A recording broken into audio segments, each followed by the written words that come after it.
पर जब जल चढ़ता है, आपको पहले भी वर्णन किया कि मान लो ये गोल जलाधारी है, इसके ऊपर ये शिवलिंग रखा है, ठीक है, और ये भगवान शंकर का शिवलिंग है। ये तो चरण जहां से बीच में से पानी जमीन पर जाता है, यहाँ चढ़ाओगे शिवलिंग पे पानी, ये चारों तरफ घूमने के बाद ये नीचे जाए। अब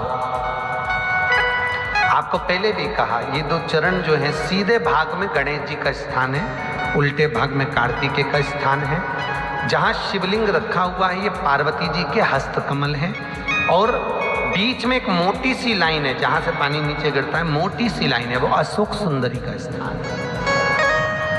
ऊपर से बूंद बूंद पानी जो शंकर पर गिर रहा है, शंकर भगवान की 5 बेटियां जया, विषहरा, शामरी बारी, दो तली और देव है। शंकर जी को जल चढ़ाने का नियम, शंकर जी को जल चढ़ाते हैं तो पहले जो जल चढ़ाया जाता है, जहाँ गणेश जी का स्थान है पहले पानी वहाँ चढ़ाइए, फिर कार्तिकेय जी के स्थान पर चढ़ाइए, फिर अशोक सुंदरी की जगह चढ़ाइए। कटी भाग जहाँ पार्वती जी का हस्त कमल है गोल, शंकर जी के शिवलिंग पर आसपास जल चढ़ाइए, जल चढ़ाकर फिर शंकर के शिवलिंग पर जल चढ़ाइए। जलाधारी हो फिर उसमें जल चढ़ा दीजिए, आते आते नंदीश्वर पर जल चढ़ाइए, फिर बाहर निकलते हुए चौखट पर 2 बूंद पानी चढ़ाकर फिर भगवान शंकर के मंदिर से आ पाए। जल चढ़ाने का नहीं, शंकर भगवान के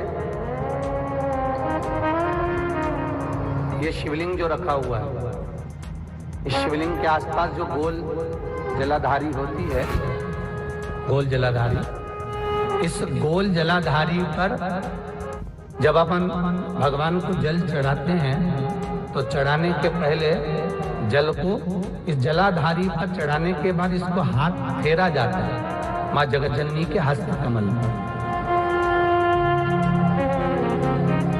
ये माँ जगतजननी का जो हस्त कमल है गोल, इस हस्त कमल पर जल चढ़ाने से पहले जल डालकर हाथ फेरकर, अर्थात वहां पर जो भी पत्ती पड़ी हो, फूल पड़ा हो, कोई सामान पड़ा हो, उसको हटाया जाता है। हटाने के बाद फिर उसको जल समर्पित किया जाता है। उसका कारण क्या है?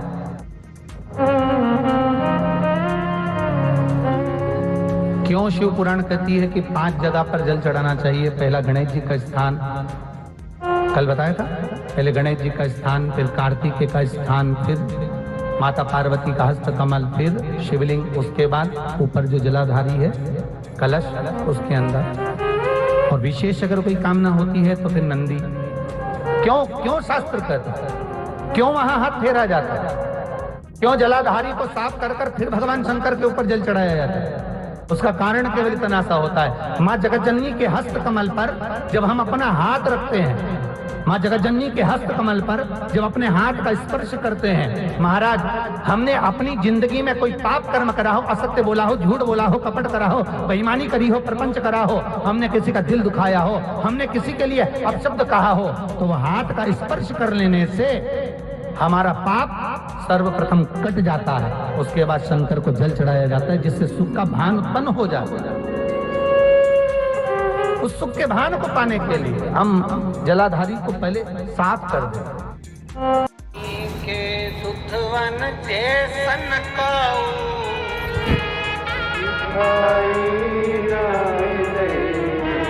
माई के दुधवन जैसन काऊ, मिठाई ना मिलई, सब कुछ मिल जाता है दुनिया में, पर माई ना मिलई, सब कुछ मिल जाता है दुनिया में, पर माई ना। खुद गीले में सोती है, तुझे सूखे सुलाती, खुद भूखी रह जाती है, तुझे निवलाती। माई के आशीष जैसन काऊ, माई के आशीष जैसन को आशीष ना मिले, सब कुछ मिल जाता है दुनिया में माई ना। सब तुम आना भोले बाबा, तुम आना भोले बाबा, मेरे मकान में तेरा डमरू डम डम बाजे सारे जहान में। तुम आना भोले बाबा, तुम आना भोले बाबा, मेरे मकान में तेरा डमरू डम डम बाजे सारे जहान में। तुम आना भोले बाबा, तुम्हारे मकान में तेरा डमरू डम डम बाजे सारे जहान में। पार्वती को लाना, तुम पार्वती को लाना, संग गणपति को लाना, संग गणपति को लाना। तुम पार्वती को लाना, तुम पार्वती को लाना, संग गणपति को लाना, संग गणपति